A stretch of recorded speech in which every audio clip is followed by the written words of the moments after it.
reluctant to assume that liability. So. Chair of the South Washington County School Board. I'd like to first welcome everybody to this meeting of the South Washington County School Board. I will be facilitating the meeting this evening. Our board chair is unavailable. So I would like to call this meeting to order. This meeting is being held on Wednesday, October 17th. We are at the District Service Center in Cottage Grove, Minnesota, and we are starting a little after 6:30 p.m. Our first item on the agenda is roll call. Dana, can I have a roll, please? Pat Driscoll is absent. Heather Hirsch. Michelle Whitty. Katie Schwartz. Sharon Van Leer is absent. Ron Kath. Hannah Poore. Lindsay Strom and Sunny Yimmer are absent. Our next item, please join me for the Pledge of Allegiance. I pledge allegiance to the flag of the United States of America and to the republic for which it stands, one nation, under God, indivisible, with liberty and justice for all. Thank you. With that, we'll move into approval of our agenda. I'd ask for a motion to approve our agenda this evening. So moved.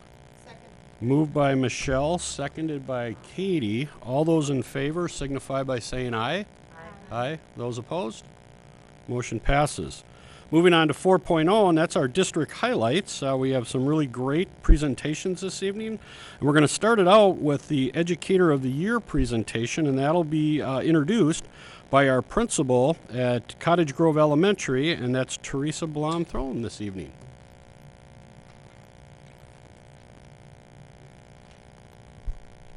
Good evening, school board members and Superintendent Jacobus. Thank you for inviting me to come and share a little bit about our reading specialist, Linnea Gamache, at Cottage Grove Elementary. She was recognized this year by the Cottage Grove Chamber of Commerce as Educator of the Year. We're really excited for her. It's quite an honor and certainly well deserved. I did just want to share a little bit about Linnea, if I may, and then I'll give her an opportunity to kind of talk with you a little bit about her experience at Cottage Grove Elementary and in District 833. So what stands out about Linnea, as I nominated her, is her constant positive attitude. She is a person that does not focus on obstacles or walls, but rather on opening doors and windows for students and staff. Linnea is a true collaborator. She does not simply make suggestions or provide strategies for staff and students. She steps up and actively participates in the suggestion or models the strategy for us. She always asks herself, and she always says to us, "What can I do to make this happen? How can I help?" And then she does it. CGE student achievement in both math and literacy has dramatically improved over the past 6 years. Linnea has made significant contributions in terms of coaching teachers, working with individual students and small groups of students, finding very specific intentional interventions that have allowed students not only to succeed, but truly gain a love of reading. Most recently, we have been recognized by the Minnesota Department of Education, excuse me, as one of only a handful of elementary schools to achieve the goal of closing the achievement gap by 50% in 5 of the 7 student subgroups. We are extremely excited by that. We were also recognized as an elementary school in the top 5% of EL learners achieving in literacy. And again, I have to say that that is due in large part to Linnea's contributions along with the rest of the Cottage Grove Elementary staff. She does go way above and beyond what is expected of an elementary reading specialist. She definitely is deserving of this award. So I would like to introduce Linnea Gamache.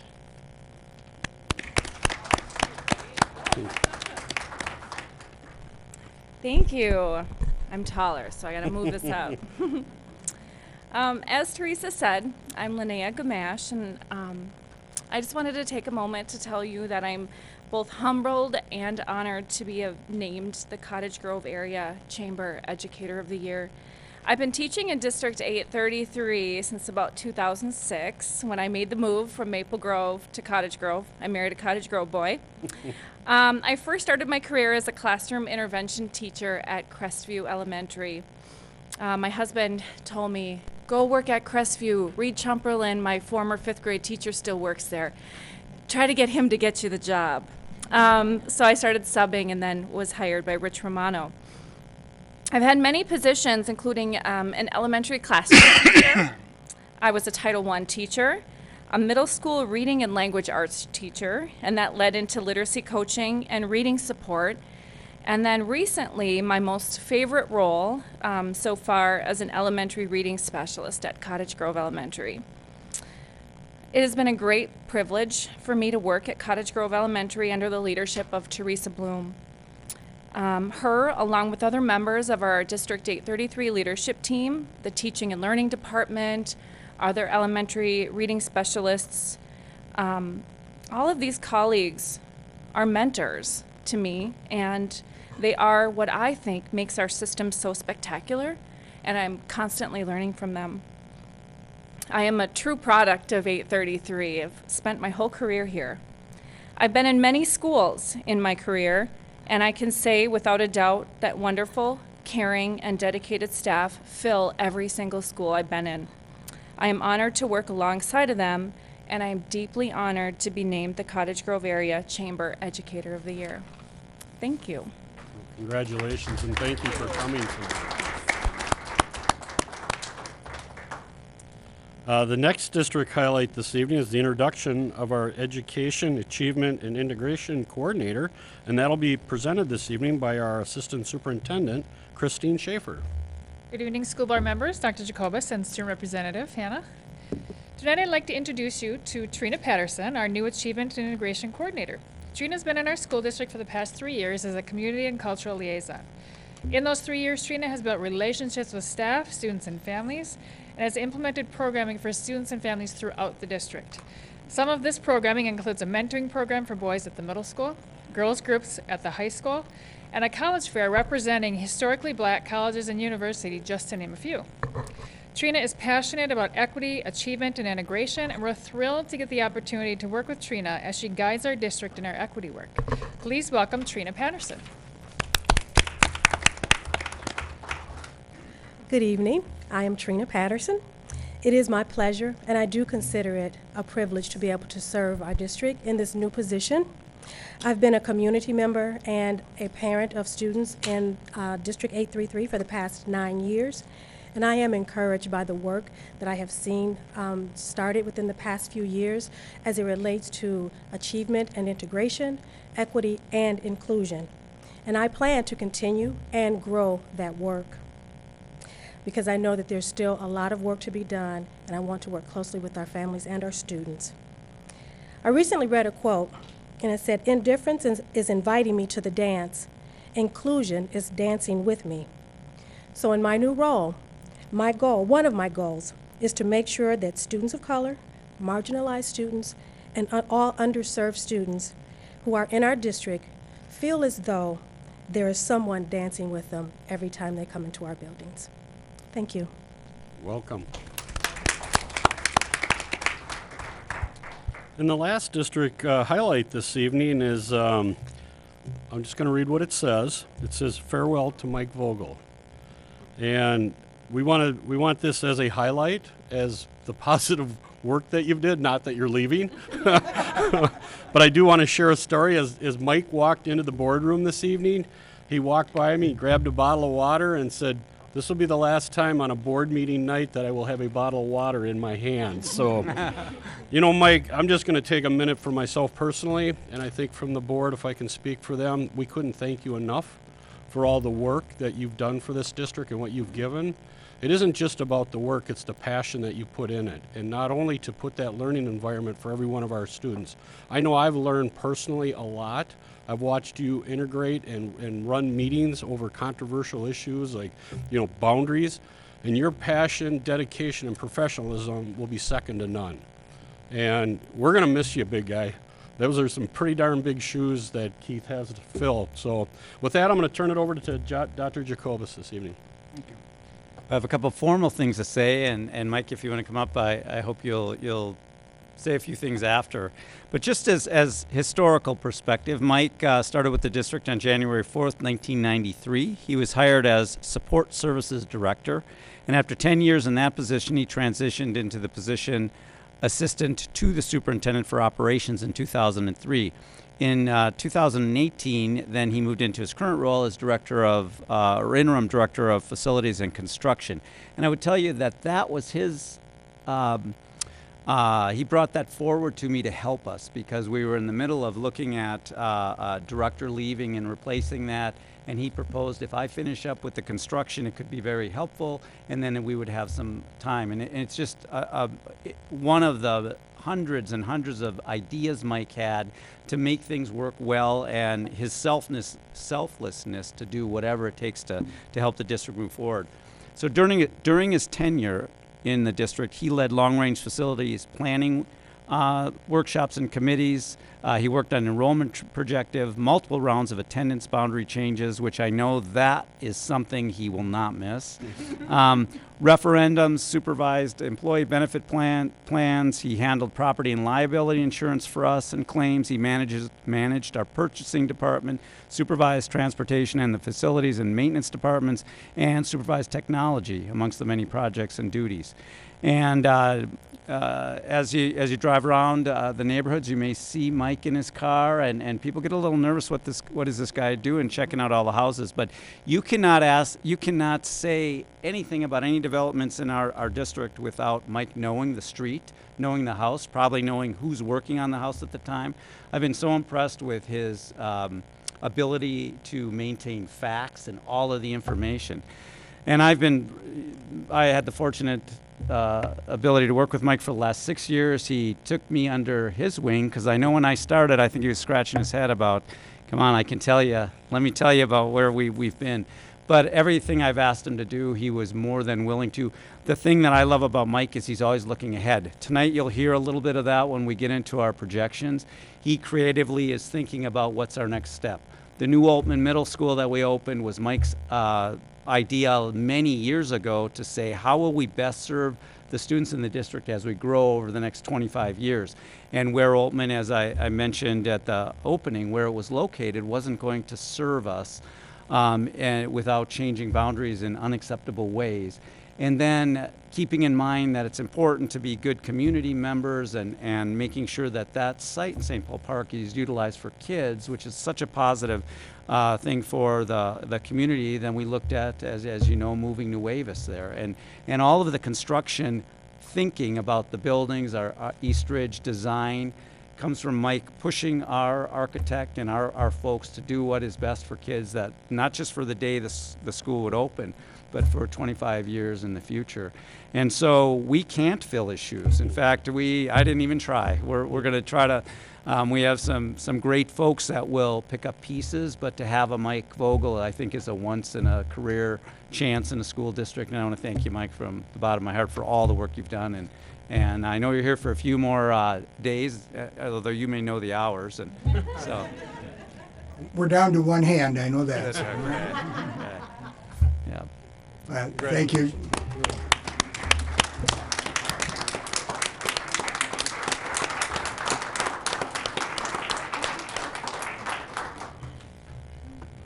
I remember standing up at not this podium, but a podium at Park High School back in January, or it was probably December of 1992.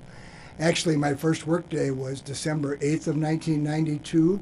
Happened to be the day of the bond referendum for the construction of Lake and Cottage Grove Middle Schools.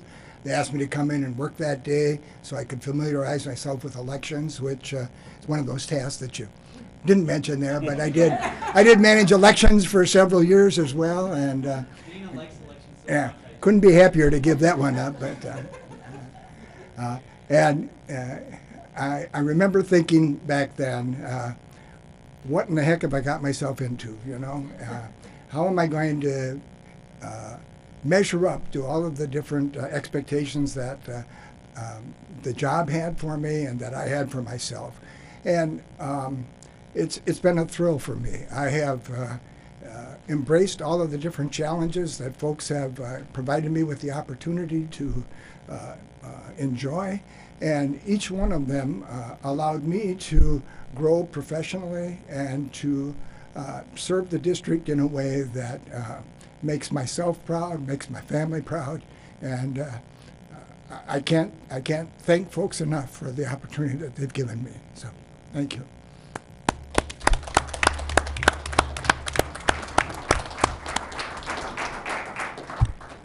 Thanks again, Mike.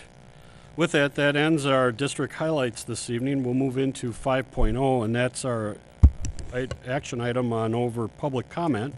At this time, individuals may speak to the school board on any item that is not on tonight's agenda. The board will not respond to or discuss your comments. Character abuse or special complaints around identifying students, staff, or task force members will not be permitted. The superintendent may be asked to prepare a response to your concern, and our policy allows for 3 minutes. I didn't have anyone officially sign up to speak this evening. I wanted to try one more time. If nobody wants to come before the board, then we'll move to our consent agenda items. Consent agenda items are considered routine and non-controversial by the school board and will be approved by a single motion. There will be no separate discussion of these items, but prior to this meeting, board members have had the opportunity to review each of these items and may have requested that any item be moved to an action item for individual consideration. That has not occurred this evening, so I will ask for a motion to approve our consent agenda items. So moved. Moved by Sharon. Do I have a second? Seconded by Michelle. Before I call the vote, I always like to take the opportunity at our formal meeting. One of the items that we're going to approve tonight is item 6.6, and that's the acceptance of our gifts. We just want to, again, acknowledge all of those generous donors that have given a monetary amount to our district, and also the human resource that they give to their time. This last month, we had well over $100,538 that were donated to the schools, and that gives us a school year of already $209,161. And I also want to call out one business in particular this evening, and that's Ed's Trophies out of Newport. They've been a great community partner with the district for more than 30 years. Owner Donna Goni has frequently donated plaques, awards, and medals to our schools. Most recently, she gifted a plaque to honor our grand opening celebration at the new Oatman Middle School. And I just want to take an opportunity, if folks that were not able to attend the grand opening, we actually stole this out of the school to bring it down this evening. And Donna, we really appreciate all of the generosity you've given to our schools, and really appreciate the professionalism of the plaque. It's really a nice way to honor our school, and is a nice kickoff. So thank you again. And then for all of our other generous donors, at the end of the meeting, we do show all of those businesses that and individuals that have made donations. So if you do see them in the community for us, please stop and say thank you from the board. With that then, all those in favor of the consent agenda items signify by saying aye. Aye. And those opposed? Motion passes. Moving on to item 7.0, that's our workshop item. That's an agenda item that'll be for our November 1st meeting. So that'll move us into our information items this evening. Our first one is a Community and District 833 planning updates. And again, we're going to bring Mike up, even though we were just celebrating. We're still keeping him on the clock. So our Director of Construction Management, Mike Vogel.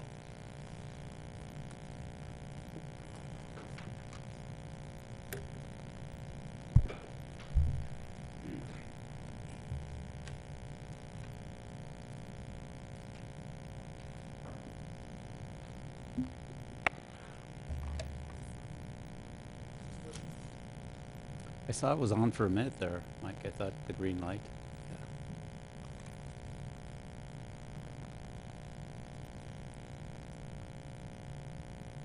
Thank you, Board Member Kath, the board members, Superintendent Jacobus. What we'd like to do this evening is provide you with an update of the draft comprehensive plans that the City of Cottage Grove and the City of Woodbury have put together, and they have graciously offered to share with us some of the highlights of those comprehensive plans for 2040. Is that correct? Okay. And then following their presentations, I would provide the board and community with an update of District 833's 2014 long-range planning process, what's been completed, what's left to be done, and what challenges may present themselves as we strive to address our future needs. So with that, I'll turn it over to Carl Baltonen, who is the Housing and Economic Development Coordinator for the City of Woodbury. Fair enough. Thank you, Mike. Is this microphone working? Yeah. Okay, fantastic. Thank you, members of the school board and staff, for inviting us to be here today to share some of the long-range planning for City of Woodbury, and I'm sure Kristine would agree for Cottage Grove as well. It cannot be emphasized enough how important good communications is in partnership.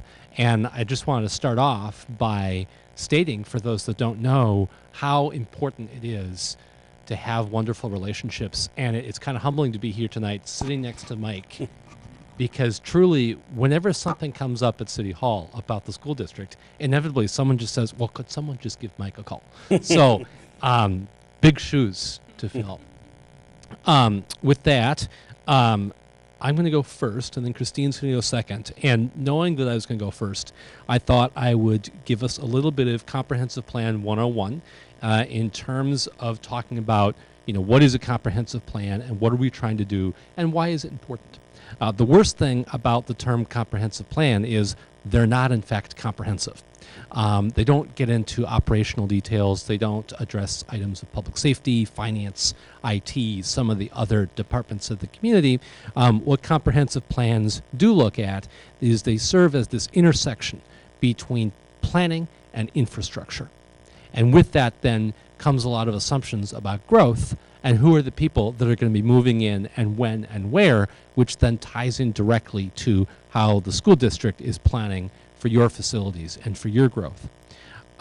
Within the 7-county area, all communities are required to update their comprehensive plan every 10 years, and that those plans then look out 20 years. So we are now at the point in time where we are updating our comprehensive plans to look out to 2040. Currently, our plans look out to 2030.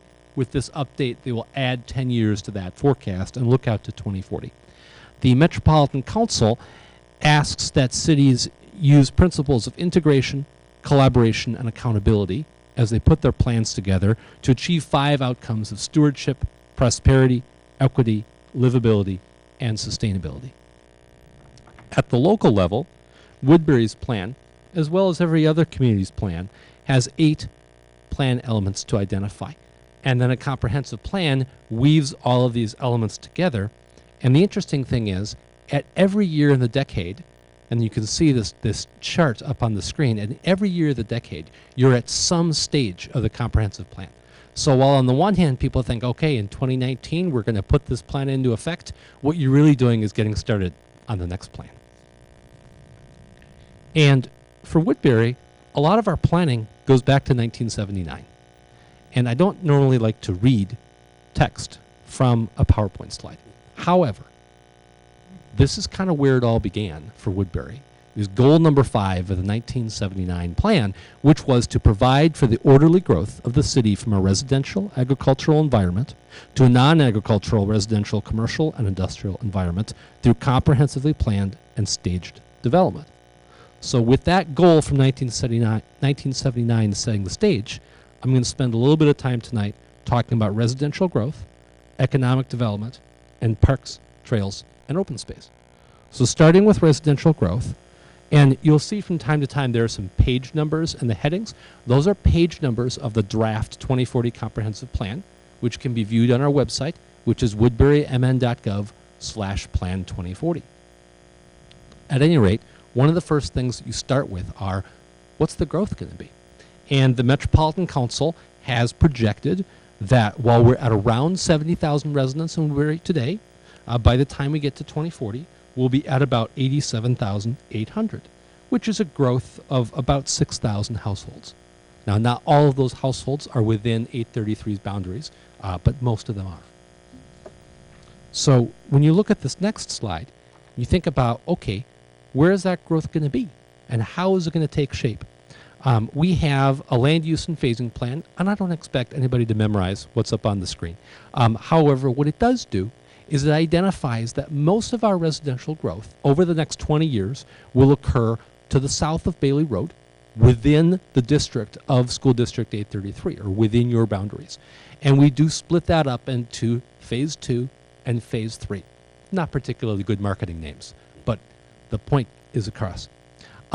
We do have some tables in our comprehensive plan about, of the growth that's coming, which do we think will be low density versus medium density versus high density. We think it's very important at Woodbury, we think it's very important that there be housing choice and that there be that variety from single family to townhome to twin home to apartment building. You want to have a place for anyone to live in Woodbury who wants to live in Woodbury. And what that means is we need to provide and plan for a diversity of housing choice. When you look at south of Bailey Road, these parcels that are in yellow are residential developments that are either have been recently constructed or are just getting going. At the top center of the screen is the Eastridge High School. So there's been just the epicenter of our growth right now over the past 2 years has been Eastridge. Housing is a key component to economic development. And I want to say thank you to the school district. Your investment in Eastridge High School is one of the largest economic development initiatives in Woodbury's recent history. For the data folks in the room, and again, I don't expect folks to memorize from this text from page 62 of our draft plan, but this is a key page in the plan because it states that we expect there to be about 400 housing units added per year on an annual basis moving forward. And again, most of those 400 housing units will be within the 833 boundaries. So as Mike and others are looking at how does 833 plan for future growth, we're seeing that average of 400 housing units per year as the number that we believe the market will sustain. What does that growth look like?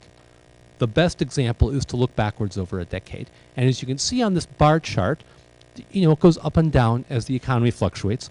Those red bars are apartment units. The silver ones are townhome and twin home units. And the blue ones are single family. And so again, that speaks to attempting to plan for that diversity of housing choice. We want to have as many and as wide a variety of housing options as possible. Now, skipping ahead to economic development, one of the things that we can do is plan for commercial areas, which then has an impact in terms of your budget. It doesn't provide students, but it does grow the tax base, which has a very positive effect for budgeting. Again, another chart. I can't help myself. I'm a charts guy. Over the last 10 years, we've had a lot of new commercial construction. And what we're seeing is that will likely continue. However, it's hard to know in exactly how many square footage and necessarily what the values are of those square footage per year. But we are definitely a community that welcomes new commercial growth as well as reinvestment in existing businesses. I put up on this next slide our guiding principles for economic development, which mimic the 2018 Economic Development Strategic Plan. For folks that want to go into a deep dive in economic development, that's probably a different presentation. But again, we do want to foster economic growth to the extent that we can. One of the staff here at the district said, it would be helpful to know from a commercial growth perspective, where is the growth going to be in Woodbury? Because so much of our commercial growth are in other school districts outside of 833. When you go back to that 1979 plan, that was where we decided that we want to have our commercial areas focused on our transportation corridors. And so for a long time, what that has meant is a lot of our commercial tax base has been along 494 and 94. As growth has moved south, and as it looks like the Bailey Road corridor is getting more and more robust, what we're seeing in some of our long-range planning is that there will likely be some more commercial growth along that Bailey Road corridor that there hasn't been in the past. Sort of starting with the southwestern corner of Bailey and Radio across from where Eastridge is, but then moving to some other intersections as well. There are on this map 4 areas with green circles on them. All of those areas with green circles are located within 833, and they are all being guided for mixed use, which is a little bit different than the past. What mixed use does is it creates the ability to have that combination of places to work, places to shop, and higher density residential. And what we believe is by placing future mixed use areas at high traffic intersections, those will be then in the future where some of the commercial development will be within 833. Now there's a lot of future commercial growth in Woodbury that's outside of 833, but for the confines of tonight's presentation, those 4 areas with green circles show future mixed use areas that will likely see commercial development benefiting 833's tax base. However, just to be clear, I don't believe those are short-term commercial development. I think those are more medium to long-term because the utilities are not all present, especially for those 3 circles on Bailey Road. It will take some time for the sewer and the water to be there in order to serve that development. But ultimately, there will be more commercial development. And then I wanted to talk about parks, trails, and open space. And people might look at that and think, well, what does that have to do with anything? And the reality is that we have partnerships in the community with the school district that are rich and that are deep. And a lot of our parks are next to your schools. And that we plan for that so that we can maximize the outdoor life and the wellness of the community. So this is another map that goes back to 1971. So we predicted in 1971 that we were going to build a lot of trails. And we've become known over the 50 years of the community as a community that likes our parks and trails. When I talk about partnerships, on this screen, everything that's purple is either a school or a church. I'm sorry, not a church. Everything that's purple is a school. And then the green and the yellow and the orange are parks. And you will notice very clearly how many schools are next to parks.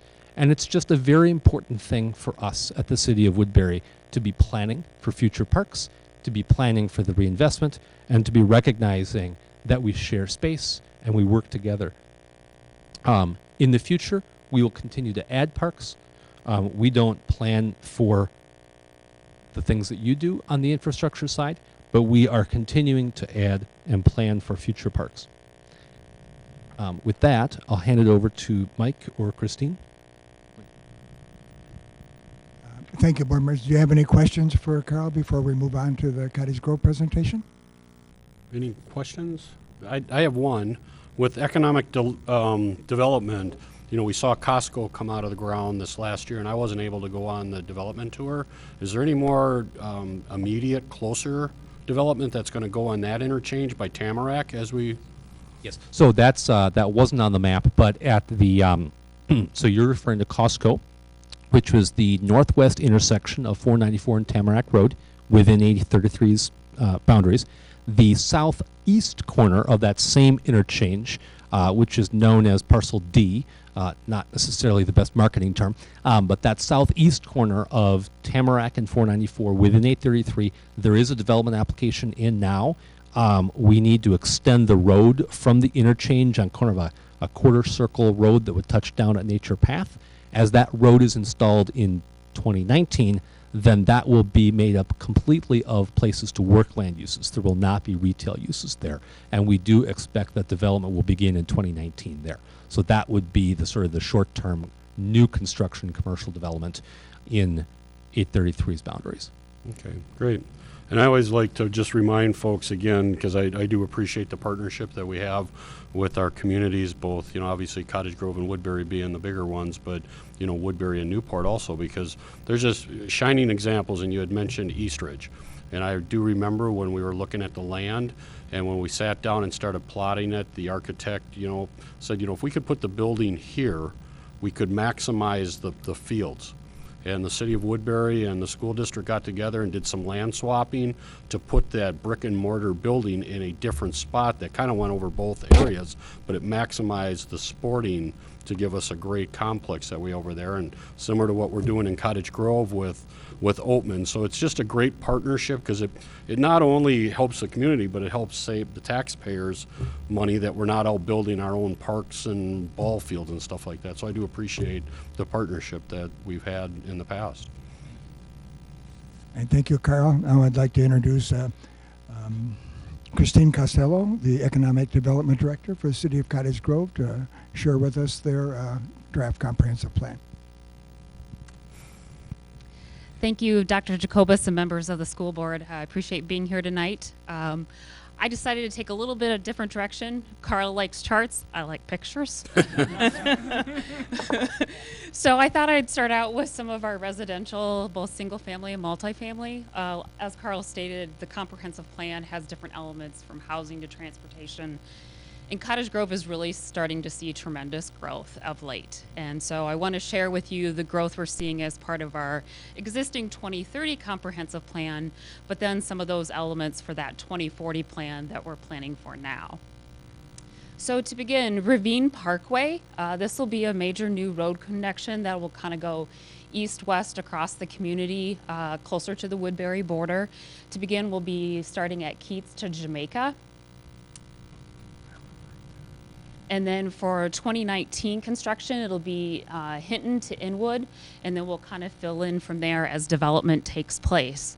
And the reason for that is we have a lot of single-family development happening around that area, so to provide a road corridor that will have trails for biking, pedestrian walking, kind of some of that nature.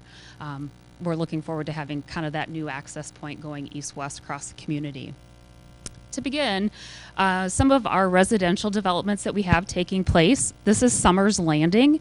This is off of Hadley, kind of in the old Cottage Grove, the Orrin Thompson homes that were the first starting homes here in Cottage Grove. So this is a total of 6 phases for 383 residential lots. Phase 1 was completed and it had 55 single-family lots. Phase 2, they're beginning, and that'll have 91 lots, and that'll be single-family homes as well as they call them villa-style homes. They're on a slightly smaller lot that is new to second and third ring suburbs, but more common in first ring. The next one is Eastbrook. And this is north of 65th Street off of Hadley on the Woodbury border, and it's near the new Oltman. This is Ganya Homes is the developer. The first edition will be 50 lots this year, and then the second will be 74 lots in the future.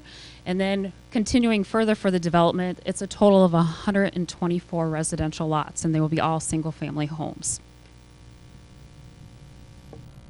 The next one is Kingston Field. The map has it going kind of east-west, but on the right-hand side, that would be the Rosa Sharon Lutheran Church borders, and then Jamaica Avenue on the bottom of the screen. That first edition in blue is 87 single-family homes, and then the second edition in red is 34 lots, and this is a D.R. Horton product, which is a national developer. Calarosa, this is another large development. We have done one addition to begin with, and that has 48 quad homes, so they're attached units, and 23 single lots. The second edition is taking place, and it'll have 49 single-family lots, and then there'll be one lot for Community Homeowners Association that if you live there, there's a pool, community center, rooms to rent, and so forth. So.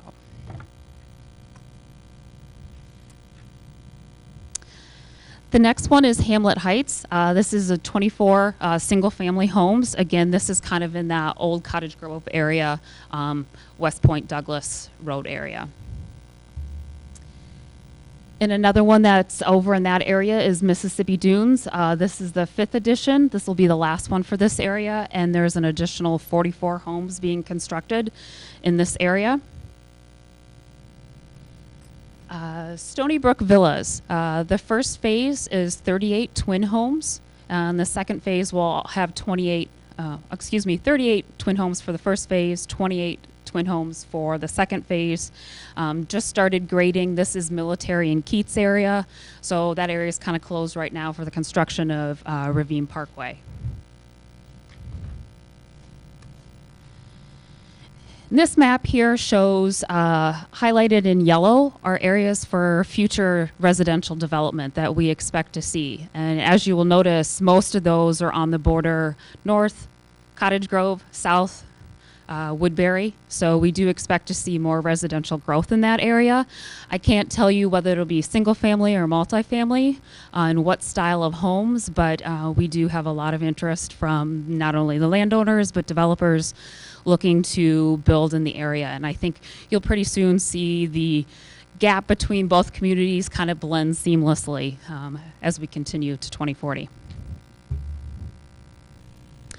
Multifamily opportunities. This is something in Cottage Grove that, for me, I think is a necessary housing element that we don't have much of and I'd like to see more of. So we re-guided an area on Harkness Avenue, which is just north of where the Coles area, the major shopping at East Point Douglas and 80th Street. So we re-guided this area to high density and medium density residential. So what this will allow for is villas and townhomes as well as market rate apartments. That's something that we've heard through, we're doing some business retention and expansion surveys, which are to our businesses, asking what they need for their employees, and we're hearing we need housing, in that housing to include multifamily. We could see in the high density area, which is the area in dark brown, up to 420 residential units. That's 22 units per acre. And then in the brown, that was roughly 123 residential units as well.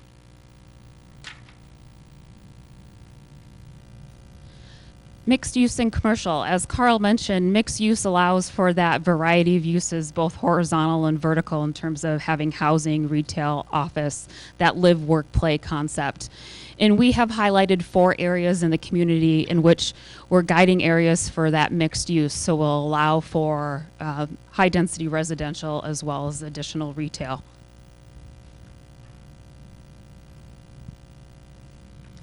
Commercial and industrial, I'll try to go through this quickly. This is what my main focus, my bread and butter is. So North Star Sheets, this is a new employer that's coming into our industrial park. They are a manufacturer of corrugated cardboard. So they make sheets of cardboard and then ship it off to places like Amazon or Target. They'll be employing 40 to 50 people. They're high paying jobs and we are encouraging them to move into the community. Up North Plastics, they're existing industrial user. They do construction film and agricultural plastics. So your plastic boat covers, if you get a new boat that's wrapped in the white plastic, they make it. They currently have a facility that employs about 200 people. They're looking to add an additional facility of 459,000 square feet. And that will employ an additional 200 people. So that site eventually will have 400 people employed there at Jamaica and East Point. Park Place Storage, you might have noticed this on Highway 61. This is under construction, and this is condominiumized style home, units for your boats, your fancy cars, and so forth. TJ Maxx, Home Goods, and Planet Fitness. If you've been over by Hy-Vee, this is taking place. The TJ Maxx and Home Goods opens October 28th. Planet Fitness will come along probably by November. We're excited to see this finally kind of be redeveloped and taking place, and this will have additional places for commercial. McDonald's, I promise it'll be back open. Should be open by December at the latest. Yes, they just closed today if you've read their sign. Orange Theory Fitness, they will be going into the old Payless shoes. So they're doing renovations right now and hopefully we'll see them open shortly. The East Metro Public Safety Training Facility, and this is a joint venture between the City of Woodbury and Cottage Grove, and this will be located next to the Cottage Grove City Hall, and this will be a training facility for public safety as well as other law enforcement groups throughout the metro area, and then they'll offer, to my understanding, training elements for individuals if you're looking for gun safety classes and so forth. So you see dirt moving by City Hall, this is what's going on. And with that, I'll take any questions. All right, any questions, Michelle? Yeah, I just had a couple. So the Hy-Vee, I know that was a tax abated, I think, area, right? Or the rest, how many of these are tax abated, or if you could We use tax increment financing for the Hy-Vee project, so we didn't abate the taxes like a tax abatement situation. What we're noticing is business these days, from commercial to industrial, are asking for business incentives.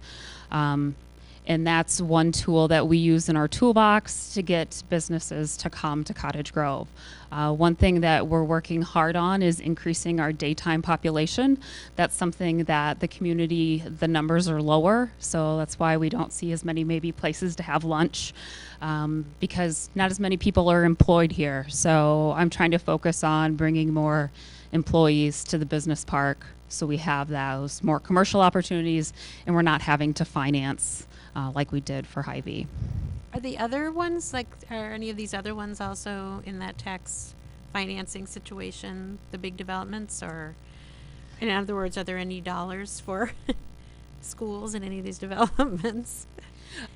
We haven't used tax abatement ever, and if we have, Cottage Grove has only abated the city taxes. We've never come to ask to abate school or county taxes. That's something that we know that's important. So we would never come before you to ask for that. Thanks. Other questions?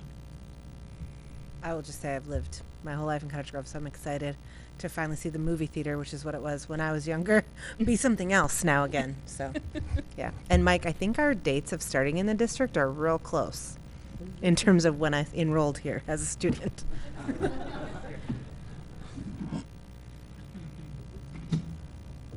All right. Thank you, Kristine. I appreciate the update. Some unnamed individual is going to be pretty darn busy over the next few years, keeping up with the growth that's going to be occurring in our two largest communities. So what I'd like to do is share with you a little bit of the results of our long-range facility planning process and go through what I think are some of the things that are going to need to be done yet in the future. Our long-range facility planning process was initiated in January of 2014. After a 6-month analysis of district needs by a committee of district, school board, and community members, 2 alternative plans emerged that were vetted by the community in fall of 2014. In fall of 2014, the school board selected and approved a hybrid long-range plan containing elements of both alternatives. The plan initially called for a spring 2015 bond referendum, which is ultimately pushed back to November of 2015 general election timeline to correspond with the operating levy referendum. Budgetary constraints didn't allow for all items within the long-range plan to be included in the bond referendum questions. And as board members are aware, the second bond referendum question was not approved by the voters that November. With that background, I would like to share the highlights of what has been accomplished from the long-range plan in the 3 years since the bond referendum was approved, review those items that were included in the plan that were not addressed and which are likely to form the basis of a future bond referendum, and then share my thoughts on some of the challenges confronting our facilities in the face of the growth expectations provided by our 2 largest cities in their presentations this evening. As we review the successes, forget about that. As we review the successes resulting from approval of the November 2015 bond referendum, I would just remind the folks that although the referendum was held in November of 2015, it was only after a recount and a legal dispute resolution lasting until late January of 2016 that the district could proceed with any of the bond projects, or whether it be design work or negotiations for the purchase of land for the new middle school. Back as early as 2013-14, Eastridge High School's enrollment exceeded its capacity. There were 1,840 students at Eastridge High School in 2013-14. It has a capacity of 1,800 students. And there were several hundred homes being constructed in its attendance area. So the first step in our long-range facility plan was to phase in an adjustment of high school attendance boundaries over a 4-year period. The shift to move future growth areas west of Radio Drive and south of Bailey Road in Woodbury from East Ridge High School to Woodbury High School, and also shifted existing neighborhoods south of 70th Street in Cottage Grove from East Ridge High School to Park High School. About that same time, in the middle of 2015, the board completed the negotiations to purchase Valley Crossing from the other 2 collaborating districts. The district then developed a strategy to phase out students from those districts, and working with staff and parents devised a plan to renovate the interior classrooms to create more traditional spaces while still allowing collaboration and multi-age learning to take place. Other improvements to the school included replacing the roof and upgrading the cooling plant and automated control systems. With the acquisition of Valley Crossing, the district was able to address the ongoing overcrowding of Liberty Ridge and Middleton Elementaries and rebalance enrollment in the remaining North Elementary schools through the North Elementary attendance boundary redesign approved by the school board in January of 2016 and implemented for the 2017-18 school year.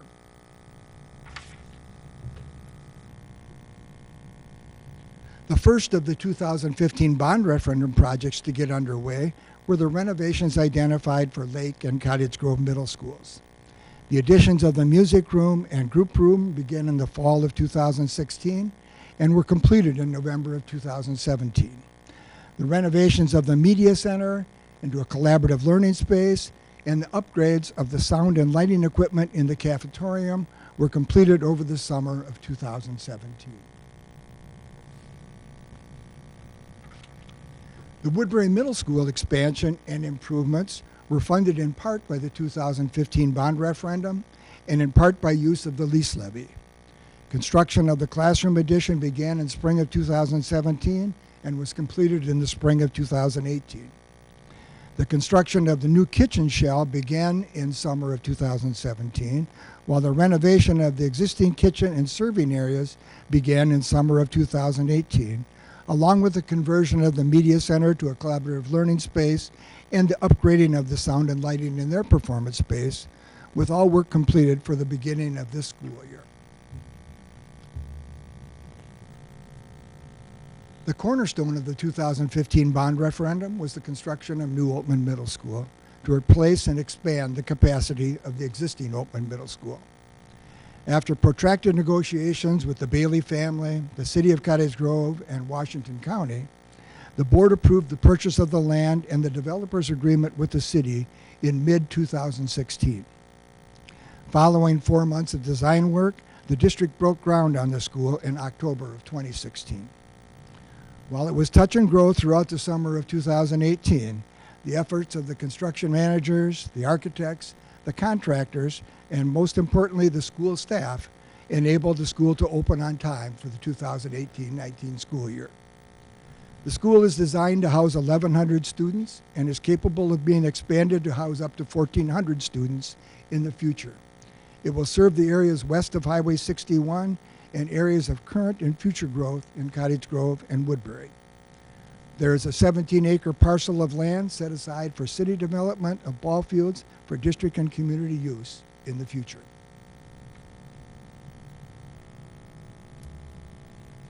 In anticipation of the opening of the new middle school and the expanded capacity of Woodbury Middle School, the district undertook the redesign of middle school attendance boundaries in mid-2017.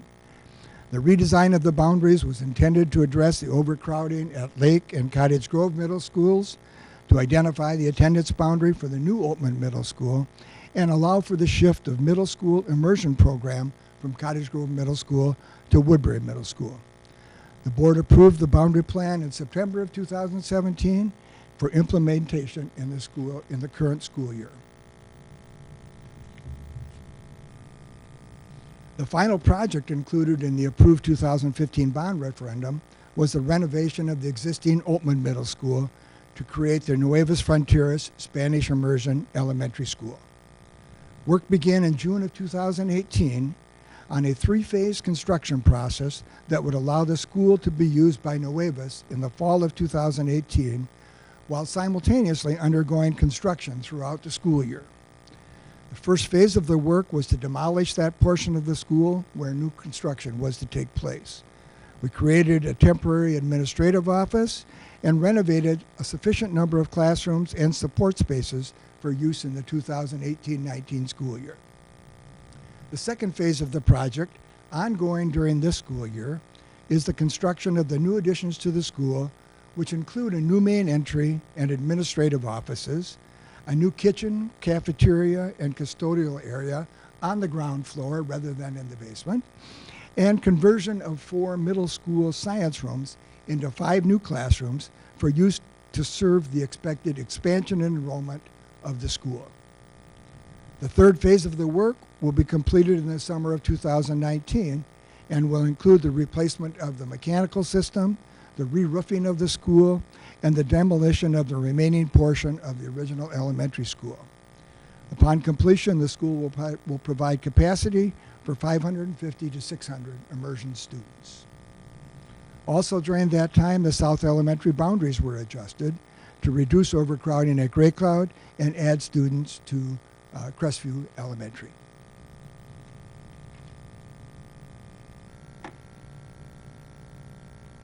That brings us up to date with the portions of the long-range plan that have been or are being implemented. The failed portion of the bond referendum included additions at each of our 3 high schools, with the objective being to create 3 2,300-seat high schools to address future growth. Also included in the question were the expansion of cafeteria seating, aesthetic and technical improvements to the performance spaces, adding air conditioning to the activity centers at Woodbury High School and Park High School, and upgrades of the sound system in each of those competition gyms.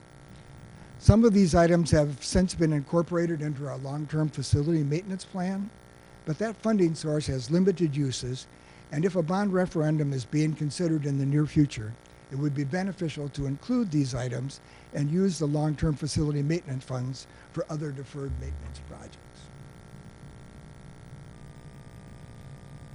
The failed question also include improvements to multiple elementary schools, including classrooms designed specifically for band or orchestra and special needs programs, as well as creation or expansion of the commons areas in the prototype elementary schools to something more similar to what we have in our newer elementaries. And finally, the intent was to add much-needed additional multi-stall student restrooms in those prototype schools. The last 2 items on the list include projects contained in the long-range facility plan that for financial reasons were not included in the bond referendum. Our bus storage area is at its capacity, and with the ongoing growth in enrollment, the need for additional buses and a place to store them remains problematic. Finally, the needs for additional daytime classroom space for community ed programs continues to be unmet, and any means to address those shortages within our existing schools has not presented itself.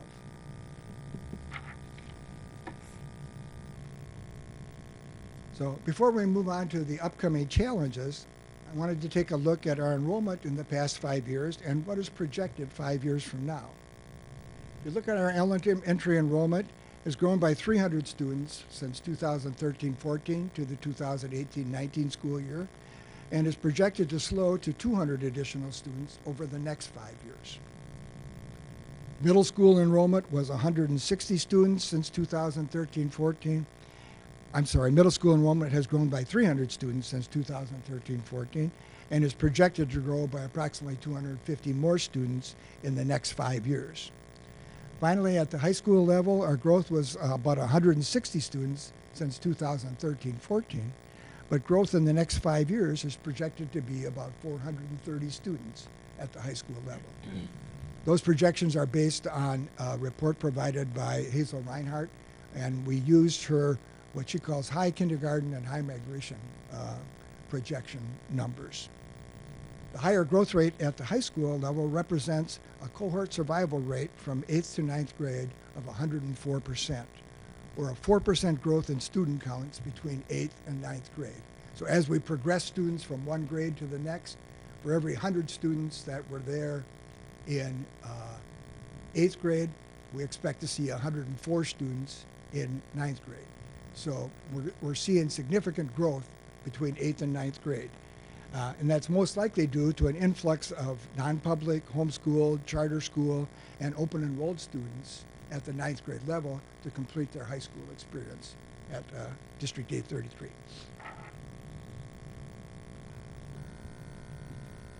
So what do we see as the upcoming challenges for the school district? Planning for growth at the high school level is our most urgent challenge. All three schools are at or above their functional capacity, and Eastridge High School is above its design capacity. Remember the 5-passenger car with the 4 kids, all right? Functional is 4, design is 5, right? All right. So that's where we sit with all three high schools. Eastridge High School enrollment has been stable over the last 5 years. I know people say, wow, you know, it's getting more and more crowded, but the reality is we had 1,840 students at Eastridge High School in 2013-14. We have 1,830 students there today.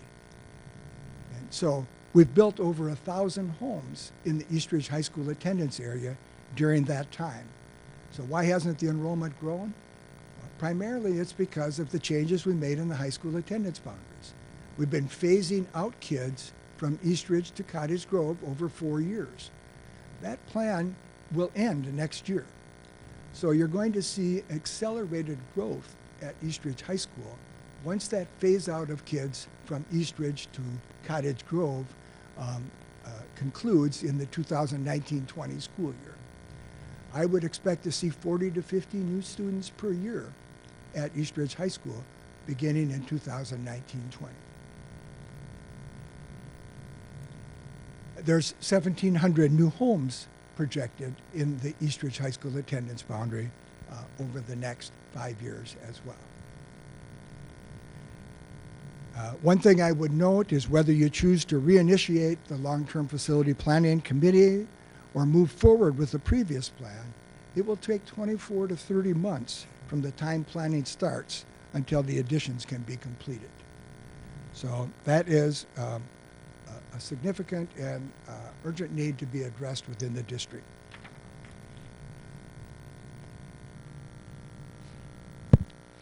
The district projection model for the middle schools estimates enrollment at 1,050 by 2021-22 for Oatman Middle School. That brings that new school above its functional capacity in its 3rd or 4th year of use. And it will be time to consider creating the addition for that school over the next few years. The projections for Lake Middle School showed a decline in enrollment within existing households as those areas mature. But with 1,000 new homes planned in the attendance area, capacity issues could occur. Cottage Grove Middle School has sufficient capacity to meet its current and projected growth from new housing. And finally, it may be necessary to constrain open enrollment at Woodbury Middle School to prevent it from exceeding its capacity in the future, as it currently has 1,200 and I think 1,230 students at Woodbury Middle School, which is right at its functional capacity already.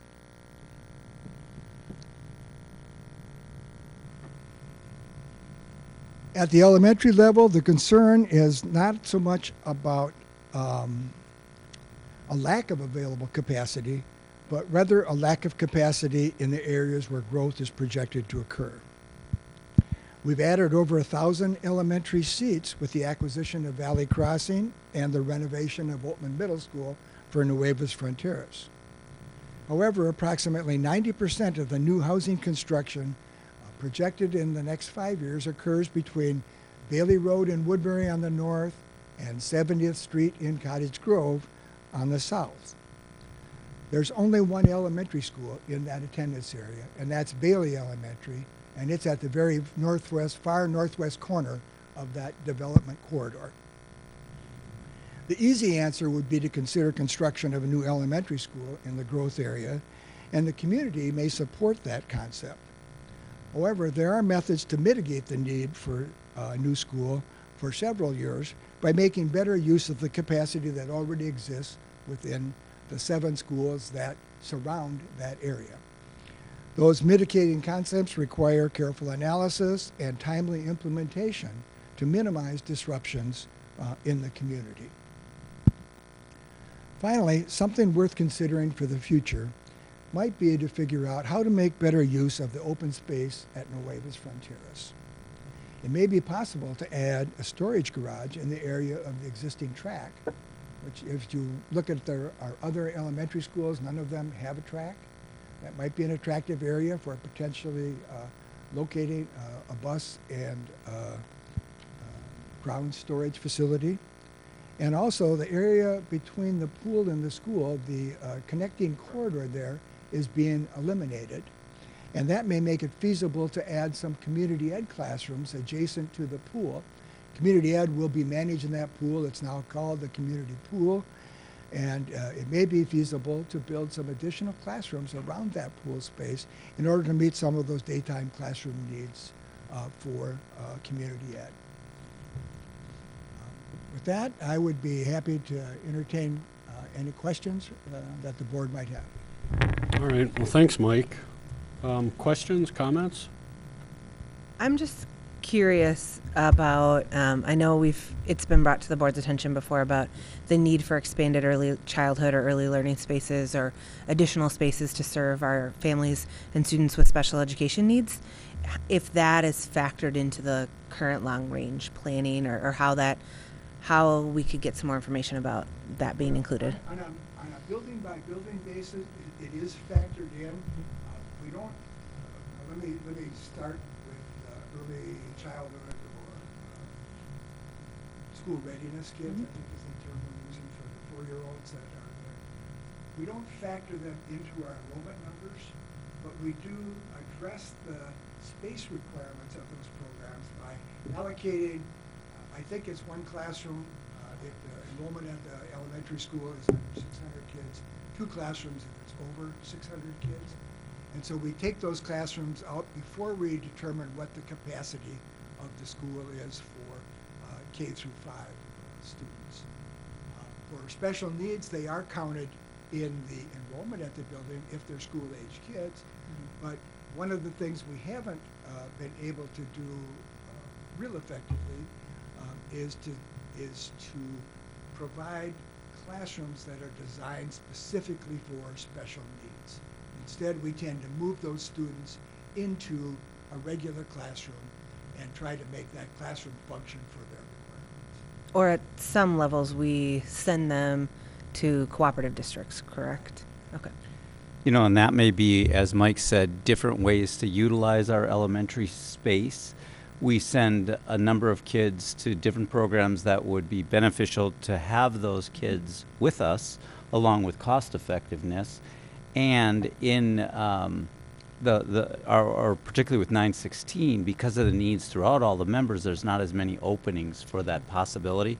So that is something we need to look at the future. We could definitely, if we had the space, look at what that might mean for programming internally in the system. And then the same thing with the early childhood. We set the rooms aside, but we have a greater need than even with those rooms. And as we did at Liberty Ridge, that early childhood center works really well if we had space to open those seats up as well. So I think Mike's thinking about that creative use of where our open classrooms are. It's unfortunate they're not where we need them, as always, because of not being able to pick up rooms and move them. But that's a discussion, an important discussion I think we need to have in the next couple of years about those types of programs, and probably sooner than later. Yeah, I guess I would just recommend that if we are thinking about long-range planning committee again, that special education students and their needs and looking at students we're keeping in the district, students we're looking at other programs, and our early childhood and community education spaces be a bigger part of that conversation.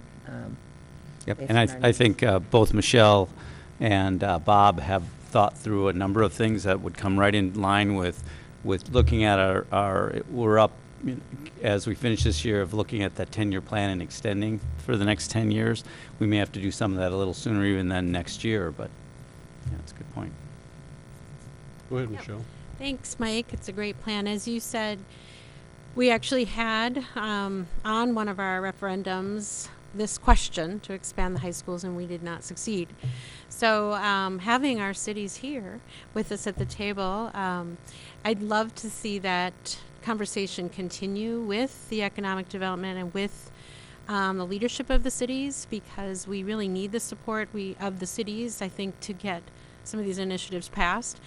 I think we've tried this now, and so I hope we'll continue that as a collaborative conversation, because I don't think we can get this passed, again, personally, without acknowledging that the city is bringing this great development to us, but that means we have to then go to the voters. We don't get to just assess the taxes. We've got to go to the voters for the schools. So I would love for us to keep that conversation alive, to have that active, open support from the cities. So thanks for all the good work to help our economies grow, but we all will need you for that effort. I think one of the things that has transpired over the years is that as a school district, we've gone from a district that is reacting to growth that is occurring to trying to collaborate with our cities to plan for that growth and to plan our schools around what are the projections for growth that are occurring in each of the cities. And so, it's my hope that planning process will continue in the future. Other questions or comments? I guess I'll wrap it up then with a comment. From my point of view, first of all, thanks for all this information. If it doesn't cement in our mind that there is need, and I look at it in a twofold of everything that you presented this evening. One, we have some really immediate needs, and to Michelle's point of the bond not passing for just our elementary bathrooms. I mean, those are necessities that we really need, and I think there's a short term where we need to get in and look at that, and possibly as early as spring to make a run at it, because again, with construction, we have a little bit more flexibility, and when you can go for a bond, I really believe, again, with our high schools, we built Eastridge knowing we could put a wing on it. We know Cottage Grove, we can put the wings on them, and it's certainly the numbers are starting to, bear that they need to get built, or we'll have kids standing outside. I don't know if it'll get that bad, but and I too want to just thank the cities, first of all, for both of you coming out this evening and sharing the good news of both of the communities. We all live in the communities too, so it's fun. And I also want to thank their city leaders, because I think what Michelle said, we did have a number of the leaders of the city step up and really supported our last referendum, and it does help. It shows that partnership, and we owe you the same courtesy. Some of the initiatives and the proposals that you all have to go through, even from zoning and stuff like that. So really appreciate the time that you put into it. And, Mike, we still have you for, another? I don't think 5 he really days wants to and retire. about He's 4 minutes. Well, sitting there, I'm like, how long can we keep him at the desk, right? All right, with that, thank you so much. We appreciate it. All right, we can move into our next information item, and that's a financial update, and that'll be presented by our Director of Finance, Dan Pyan.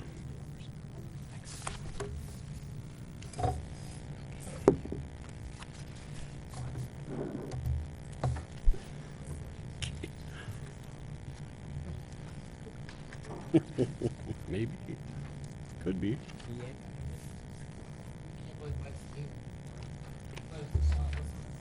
Good evening, members of the board. I'm Dr. Jacobus and Hannah. Tonight I'm here just to give you our monthly financial update. Before we start, I did come across the story that there was a couple things here. I came across the story. There's this old man who lived a great life, and he was on his deathbed, and he was very much at peace. And he was, in his home, and he was laying there, and he smelled chocolate chip cookies being baked, and that was his favorite food. So he takes all his strength, and he gets out of bed, and he makes it down the stairs, and he gets down to the kitchen, and there's his wife making chocolate chip cookies, and puts his hand out to grab one, and she slaps his hand and says, "No, those are for the funeral."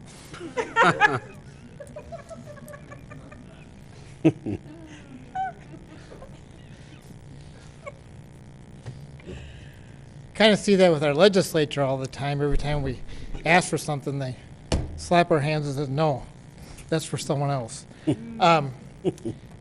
Anyway, well, also, another thing I ran across that I thought was kind of funny, I do these PowerPoints that you see all the time, and sometimes they put a little color into them by putting pictures in for me.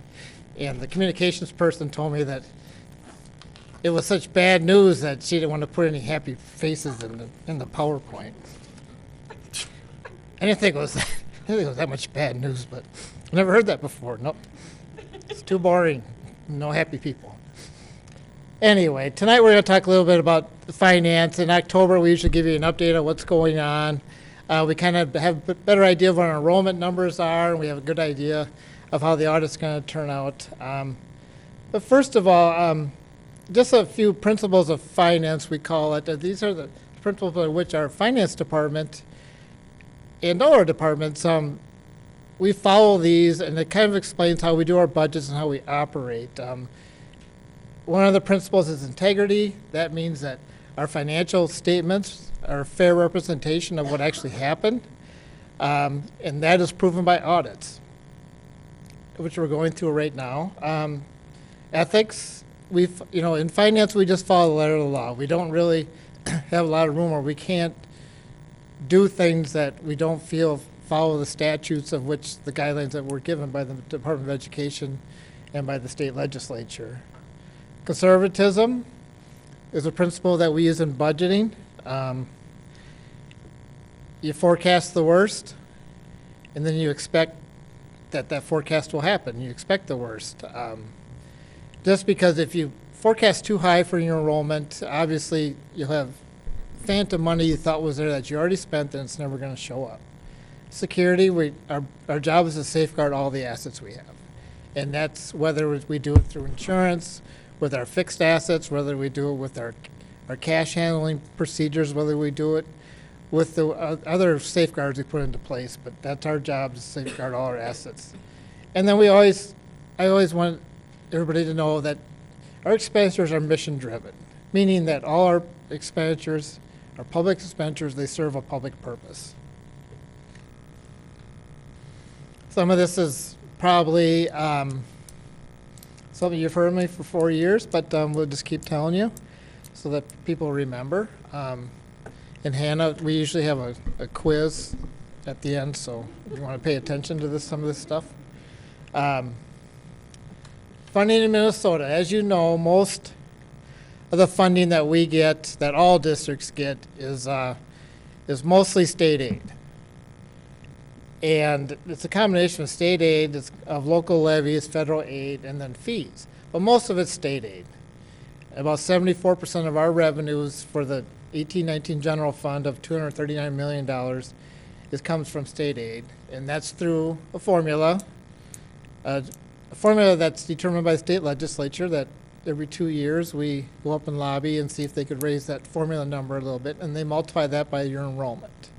So if your enrollment's going up, your revenue goes up. If your enrollment's going down, your revenue will drop. One thing you need to remember about state aid, and it was pointed out by one of our CFAC members the other night, is that state aid comes from the state budget, and the state budget is mainly funded by income tax and sales tax. Those are volatile income sources. Obviously, they depend a lot on the economy. If people need to have jobs, people need to buy things. So really, our education funding, which we feel is a principle, is a foundation that should be a function of government, is funded by a volatile income source. And that makes it a little tough, so we're kind of at the whim. And if you remember, during the last recession, we've had our wages by our income was frozen for a while.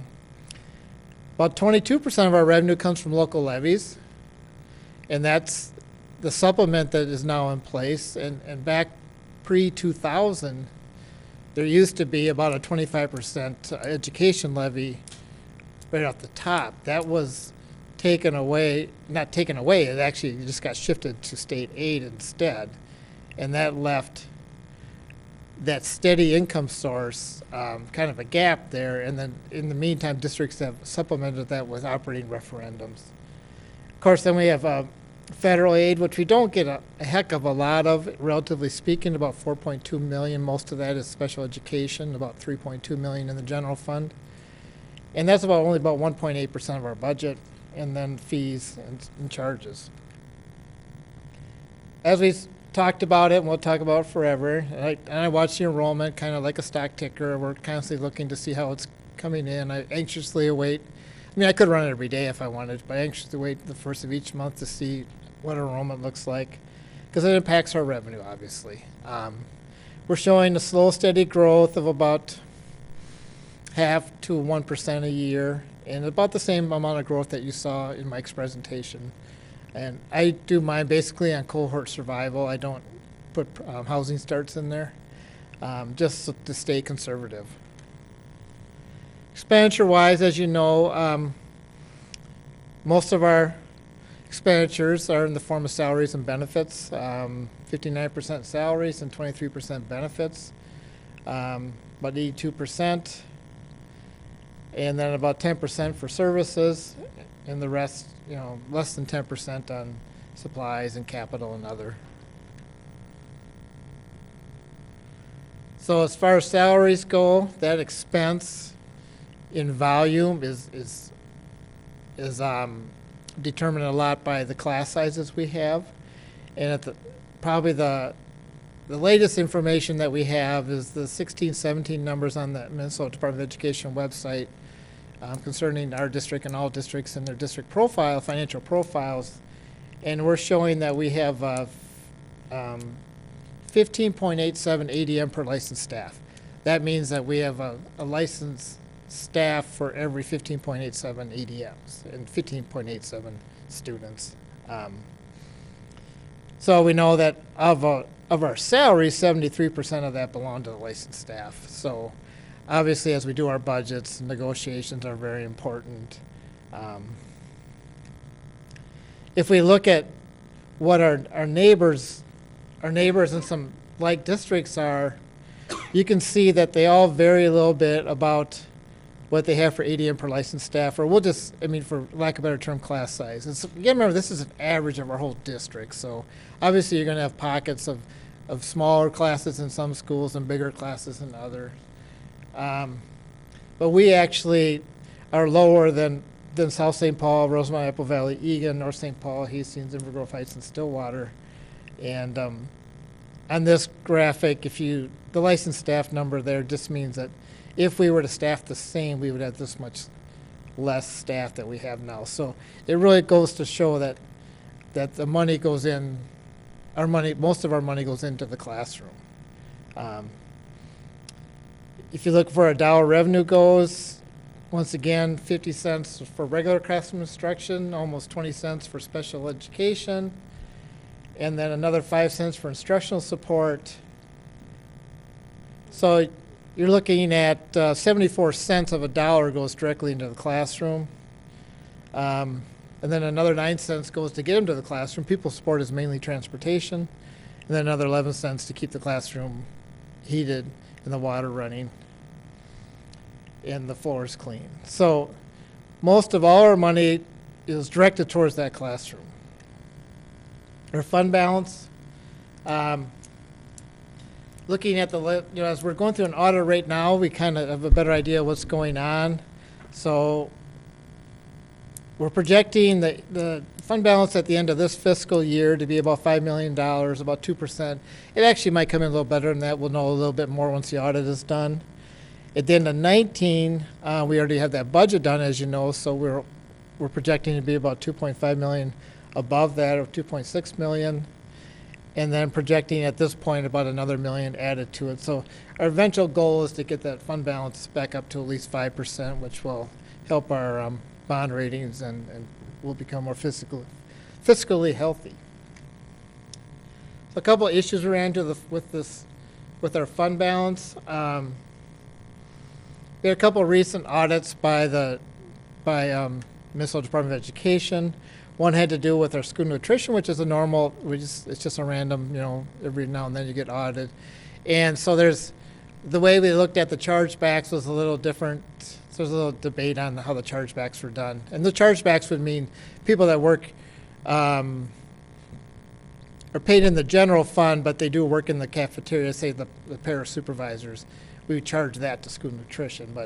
So we have to make an transfer adjustment this year of our fund balance about $350,000 because we now have to use, I won't get too technical, but we have to go start using a federal indirect rate to do those chargebacks.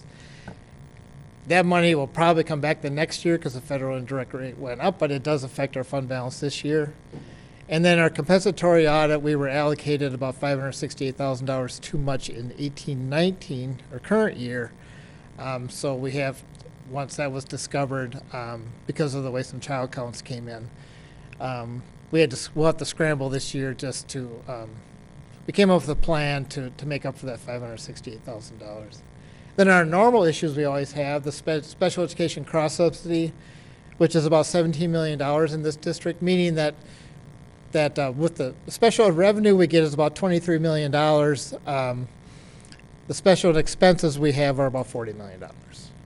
So that's what's called the cross-subsidy, and that would be money from the general fund to subsidize special education. And then I have what's called an EL cross-subsidy because we only get about $600,000 in English learner revenue, and we spend about $3.1 million. So we have about a $2.5 million gap there too. And then just in general, so if we get a 2% increase on the formula, that's worth about $2.4 million to us. The 2% increase on a contract for our contracts in this district costs about $3.9 million. So we're not getting 2% on all our money. It's really just on the formula portion. Most of the other revenues stay pretty flat.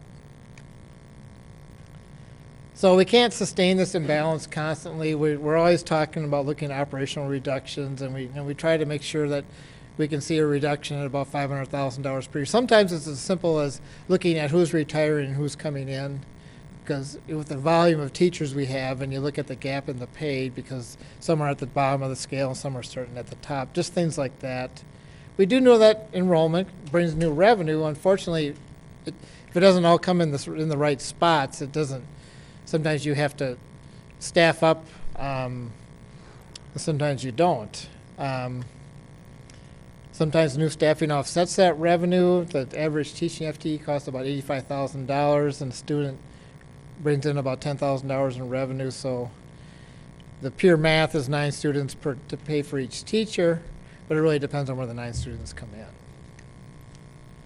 Finally, what's going on now? The auditors arrived last week. They should be done in the next couple days. The board approved tax levies in September, and they will not do another one in December. Actually, not do another one, do the same one. The board approved a preliminary levy, which allowed the county auditors to prepare the proposed tax notices, which will go to all our taxpayers, and they'll see the changes in their school taxes. And we'll have more information on that in December, because that's when we'll have the truth and taxation hearing. The election is important to us because it really tells which way the power is going up there, and whether we're going to have a GOP governor or a DFL governor. We kind of know what their priorities are. But also, what kind of balance will it have against the Senate and the House? The Senate, there's a slight chance that it could change because there's just one seat. Because one senator had resigned to be the lieutenant governor, and then there's like 11 chances for a change in the House. So we shall see, and that will make a difference, and we'll know more in a couple weeks. The auditors will be here to present something in November, December. I then have good numbers I can put into the revised budgets. I can project more fund balances, and we keep having conversations. We revise the 18-19, and we start working on the 19-20. So that's what we had for tonight. Happy to entertain any questions, and don't need any action or anything like that. It's just an information tonight. All right, thanks, Dan. With that, are there any questions? Katie? what is considered licensed staff? I know we talked about it before, and it's not just teachers, correct? It would be, classroom teachers in the classrooms and social workers, nurses, counselors. Because I knew it wasn't just classroom teachers. Yeah. I knew there was more in it. I just It wasn't would be exactly what. anything that requires a license by a state agency, Okay. and these people would all be in the teacher contract. Okay, got it. So I have a question. So the fund balance is taking a hit, is what I'm hearing here. So we're looking at another hit, I guess. So requires operational reductions of 500,000 per year. What is We're that? kind of looking at that to see, just to make sure we can see our expenses in general go down by that much, whether it's, like I said, a change in how the makeup of the salaries are of the teachers. Like I said, if a teacher retires and is at the top of the scale, they might be at, we'll say 75,000. Generally, they come in around 40 to 45,000. So you already have a $30,000 gap right there plus benefits. So those are all things. And then also just normal efficiencies. We're always looking at reducing our insurance bills. Our property insurance bill alone is $1 million. Our work comp bill alone is $1.2 million. So we're always working on things like that to reduce. But it's also, Michelle, to keep up with, we know the state's not going to keep up with inflation. So we're guessing that to balance what we might receive through the biennium and then to keep up with inflation, it's about 500,000. That isn't a hard number, a science number. It's what we think that if we watch, as we said after that last levy, we need to continue to do that to make sure that if the state doesn't keep up, that we're not back in 3 or 4 years and saying we need another increase. So. And it might not be as bad, and I guess I should have talked this during the presentation. I did have a note, but I didn't say anything. Looking right now, we know the revenues are done with the auditors. We came in about almost 1% above budget in revenue. So that was good. And then our expenses came in about 0.6% above revenue. So we already have, I'm always happy when we come in with 1% on our budgets, but 1% on our budget's a lot of money, cash-wise. But I think Chris did an outstanding job in the expenses, and I think we got pretty lucky on the revenues. So I think we're going to do a little better on this audit just because of the fact we have that gap already between our revenues and expenses. But at some point, when we were looking before at the levy, we are expecting to get to 5%, right? Mm-hmm. So I guess I was, when did we hit that mark? When do we hit 5%? Yeah. I just thought we were going to be closer at 2020. It was the. I'm being pretty conservative. Okay. Go to page 1, conservatism. Okay. But we'll probably do a little better than that.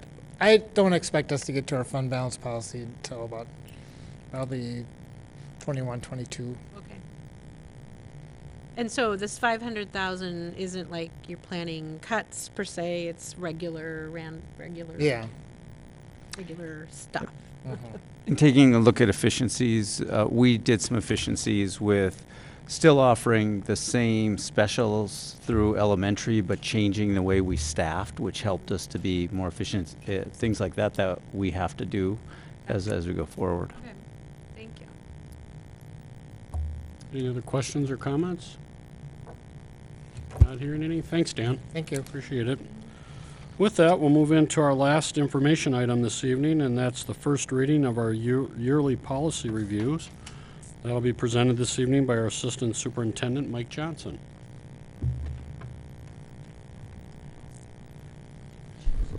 Good evening, board members, Dr. Jacobus, and student representative. Tonight's our first reading of select policies required for our yearly review. These 10 policies have been reviewed and revised to reflect statutory updates, definitions, legal references, and cross-references. Board members Van Leer and Whitty have reviewed policies and made recommendations, and select administrators have assisted as well before subsequent action is taken. Furthermore, I have checked MSBA's model policies to ensure alignment with these 10. The suggested changes are listed below on the cover page. However, I also added that highlighted list that I passed out to you with a little bit more detail to allow you to view the changes a bit more easily. However, before we begin with policy 410 tonight, I'd like to pull policy 506, student discipline, this evening. As we've started the school year, we've noticed we have more information to gather after receiving a bit of guidance from MDE. I'd like to ask Dr. Jacobus right now to elaborate just a touch more on this before we bring it back to you. So go ahead, Dr. Jacobus. We looked at with this discipline policy some of the small changes, but as we've really examined where we're going with our strategic plan, our work with our equity work, and some of the things in just general in discipline, as we start to look at it moving forward, we want to spend a little bit more time and examine where things have sorted out with our data, and then also changes we can make to improve for kids. So rather than just doing the minor things, there may be some things that come forward through input through community members and different things that we've looked at. I think we just need a little more time, so I'd like to just take that one off. Thank you. First off, for policy 410, family and medical leave was consistent per MSBA policy with very few minor edits. So at this time, I'll just go through the remaining 9, and if you have comments, concerns, I'd be more than happy to write those down, and we can make those edits for 2 weeks from now. Okay, thanks, Mike. And again, I just ask for you to speak up if you have any questions or comments as we go through it. Okay. Policy 413, harassment and violence. There were slight changes made per MSBA model policy, some suggestions from our board member committee, and minor edits to the wording. Furthermore, we're pulling procedures from policy throughout our review of all of our policies, so I deleted it from this policy. Not hear anything? We'll just keep moving along. I'll look right at you, Ron. For policy 414 and 415, mandated reporting of child neglect or physical sexual abuse, and for 415, the maltreatment of vulnerable adults. Both were consistent per MSBA, and I pulled the procedures out in very minor edits. Go ahead. I don't have 414 in the board packet. Does everybody else see it? That might be 413. No, 413 is the other one. Yeah, we've got. No, it's not there. So then that'll be one, Dana, we'll have to make sure we add. I'm curious though, if it doesn't have a first reading, then we really can't approve it at the next meeting, so. And there are minor edits in that, so we'll bring it back when you approve the other ones, do the first reading there, and bring it back the next week.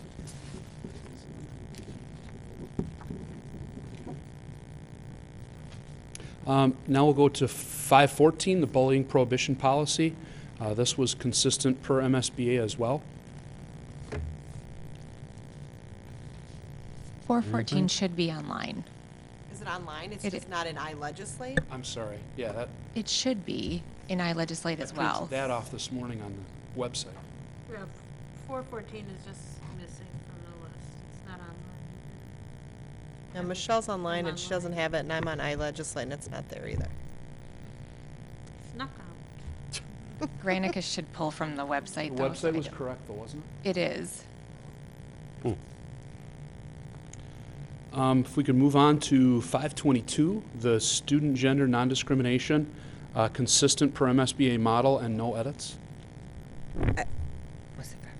I'm just wondering, in 522, I did have a question. Section 2B, it states it's the responsibility of every school district employee to comply with this policy. I'm just wondering if to make it consistent with 514, which was the bullying policy, we'd say something like and contractors or and school or all school personnel, so it's a broader term. Okay. So I know that wasn't a proposed edit, but that was the one thing I did notice is the language of who's responsible for the policy is a little different. Noted, and I just wrote that down.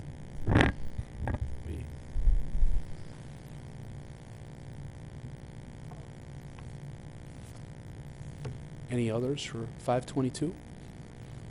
Don't see anything, Mike. I think we can move on. Thank you, Heather.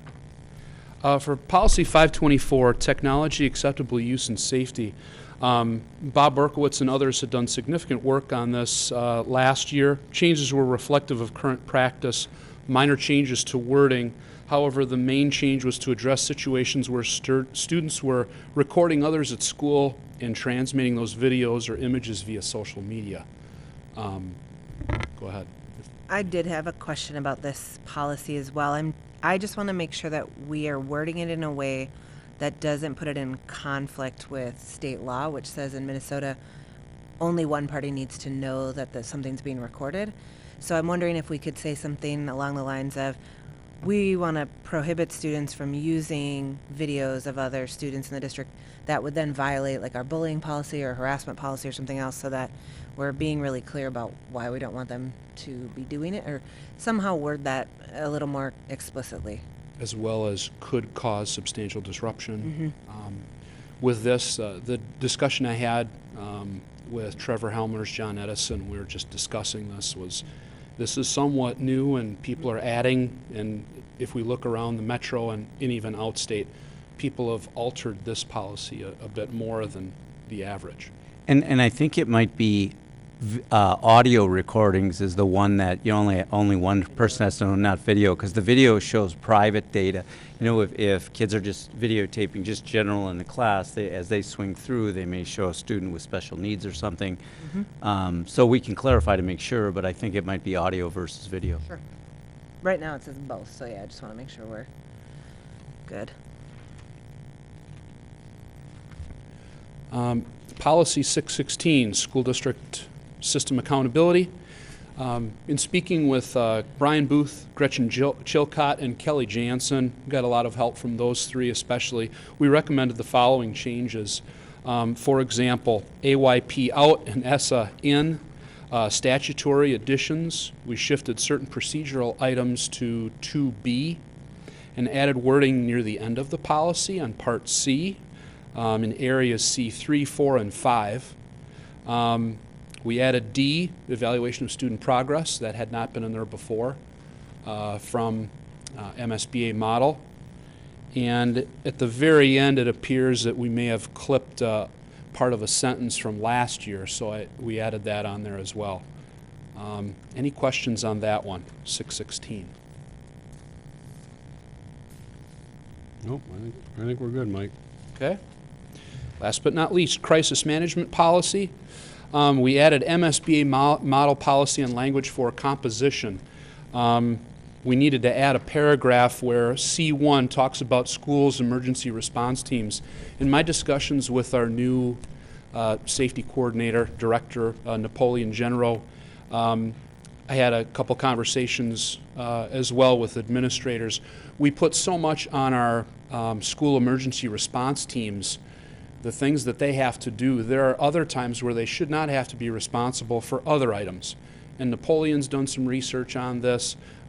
We've looked at the same types of research, and we're trying to clarify that. We have a couple activities for our principals coming up for some professional development in regard to safety and security, and this is one of these items where we really need to look at our teams and the functions of our teams so that they can handle these situations where they're placed in some very difficult circumstances, and having those people do 5, 6, 7, 8 different things on those teams is really is not as effective and efficient for the overall safety of the school and their students. So we wanted to add that. That is MSBA language, but we felt we needed to include that. Can I make a recommendation or a request? The Department of Education recently released a new model policy on crisis management that included participation from MSBA and the Department of Public Safety and others.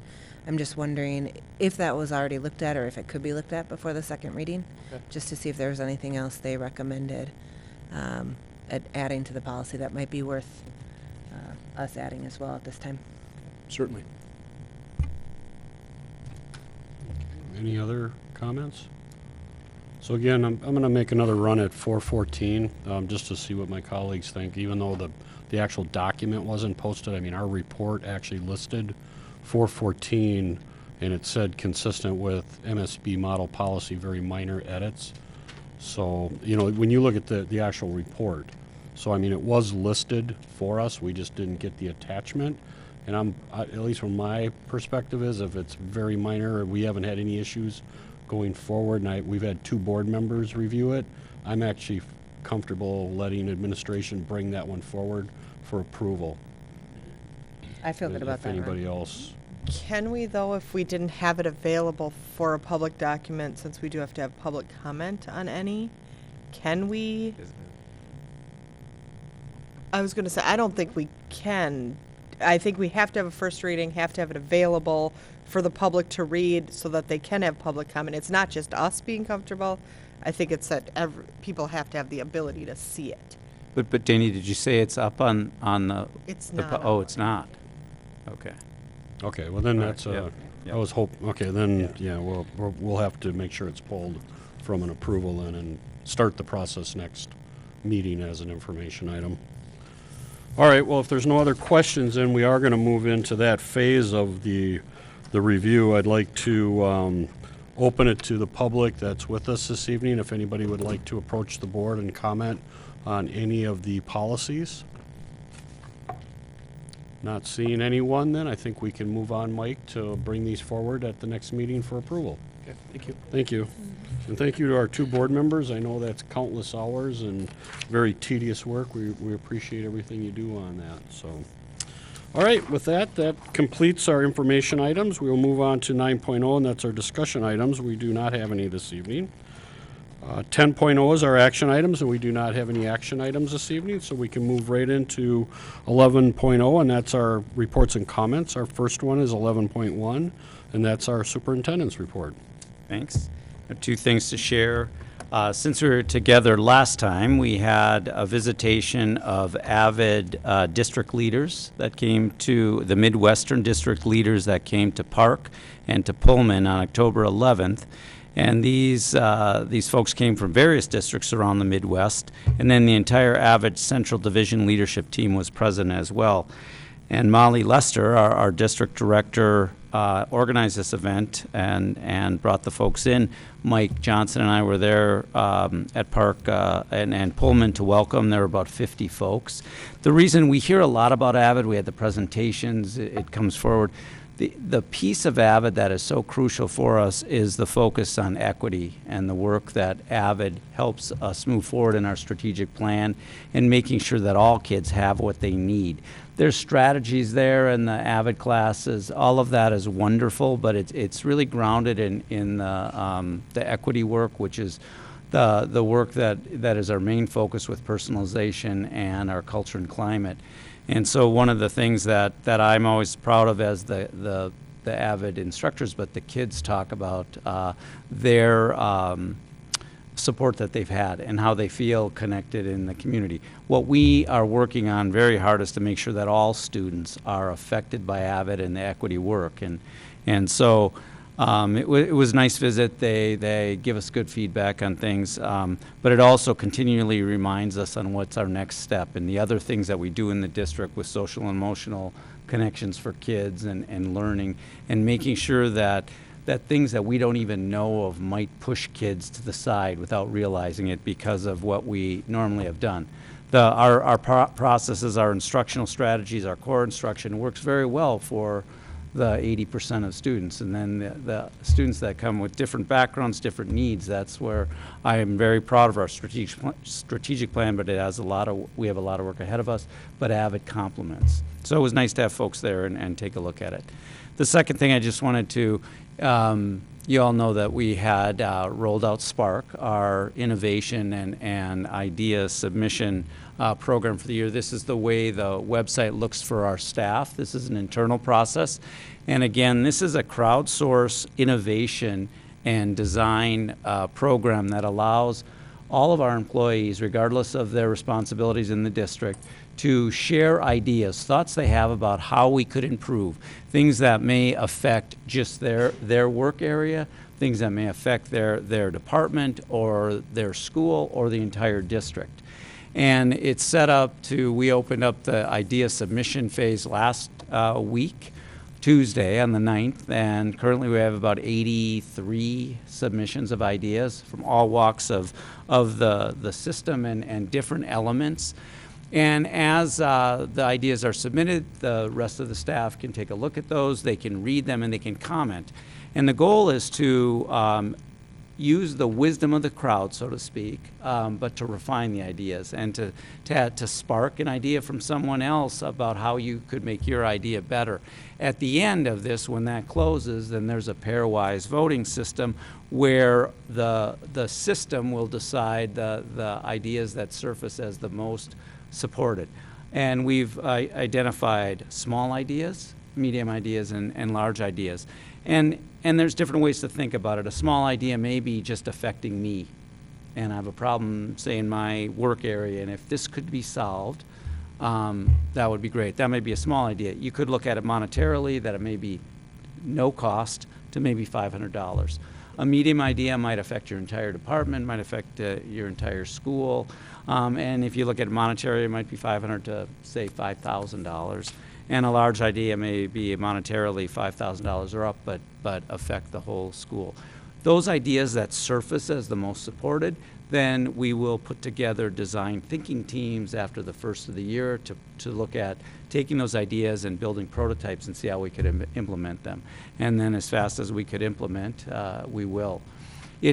As I looked at this, I see it as a extremely important element of improving culture and climate, because people have a say in what happens, and so many outstanding ideas come and go because they're lost, because there's no place to gather them, to vet them, and to take a look at how we could implement them. So around the water cooler, so to speak, or in the teacher's lounge, things are said, and it sounds great, but then we go on to the rest of our work. And many of the ideas, as I've read through, I've read them all, and continue to, I look forward to each day to take a look, are things that I didn't even realize were issues for maybe a certain group or department. And so I'm really excited about this, and excited about how it will roll out for implementation.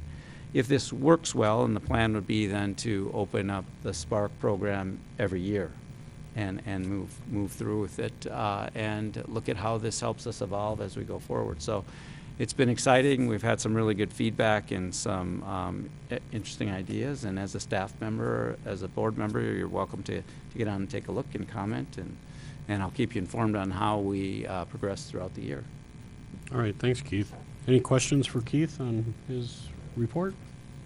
No? Okay, we'll move into our student board member reports, and we'll start with Hannah Poor this evening for our East Ridge High School rep. Hi. So recently at East Ridge, we had Dr. Mays, who is a professor at the University of Minnesota, and Mr. Smokervich as well. Mr. Smokervich talked about like free speech versus hate speech, and like district policy for that, and for the district policy for bullying, which I think was really cool because he clarified a lot of the stuff, like confusion, as far as like a lot of students say, I have the right to say whatever I want, and then he clarified that you do, but under certain rules, and there's certain clarifications that I think really helped students. And then Dr. Mays spoke about the appropriateness of the N-word, especially in school areas, and then just like the history of that word and like outside of school as well, which I think was really cool, especially because East Ridge is a majorly white school. I think it really helped open up communication about that. And then our school play, Les Mis, will be opening soon. I think it's in 2 weeks, which is really exciting because it's a really cool production to see. And then our National Honor Society recently put on our blood drive, which is one of 3 that we put on, and they got a lot of blood. I didn't get an exact number, but there was quite a bit donated. And then today in Raptor Time, we did feedback, like on Google survey thing, and basically students gave their feedback on how they feel about Raptor Time, whether they think we should do it more or less, and what things that they would like to change, which I think made it seem much more open to change, which students liked. Our first debate tournament is coming up, we recently had our Masterworks Choir and Orchestra production. Actually, it was last night at Eastridge, and it was like, it's a really cool because it's district-wide, and it's a really big deal for our school. And then our girls soccer team is conference championship. They won their conference champs, and which is the first time ever, and the rest of our fall sports are doing really, really well. Well, thanks, Anna. With that, then, I'm going to give Lindsay Storm, who's our rep from Park High School. She was not able to be with us this evening, but she did provide a report, so I'll read it. She says, "Hello all. Sorry I couldn't make it to the meeting. I am currently on my way to Marshall, Minnesota, and to South Dakota, where I'll be touring colleges. Here's a little update on what's going on at Park. Academics. Monday night, the choirs across the 3 high schools met up together for a combined concert at Eastridge. We had a parent-student conferences these past 2 weeks. Seniors have had meetings with counselors to ensure that we are all on the path to graduate. We also had a FAFSA information night for parents and students to attend. Athletics. We have a football game at home tonight against Simley High School. The regular cross-country season has come to an end, but sections will be held next week for those who qualified. Girls volleyball will begin sections next week as well. The girls tennis season is now complete, with sections finishing up last week. Upcoming events: on October 24th, 10th and 11th graders will be participating in the college readiness testing. Sophomores will be taking the official pre-ACT, and juniors will be taking the ACT practice test. Freshmen have the day off to work on academics from home, and seniors have the days off to tour colleges, build resumes, apply to colleges, or research careers and other post-secondary opportunities. November 1st through the 4th, the play will begin. The Importance of Being in Earnest will be showing. November 9th, we have Wolfpack Welcome for our current 8th graders to come and see everything we offer at Park High School and to get more information about the high school. Lastly, on November 9th, we will have our annual Veterans Day program sponsored by our Junior Air Force ROTC.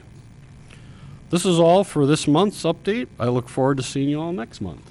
So that's our report from Lindsay. With that, then, we can move into 12.0, and that's our future meeting dates. 12.1 is November 1st. That's a regular school board meeting here at the District Service Center. And then November 15th will be the next board meeting at the District Service Center. Before I adjourn the meeting, I just want to put a quick little call out to our colleague, Pat Driscoll.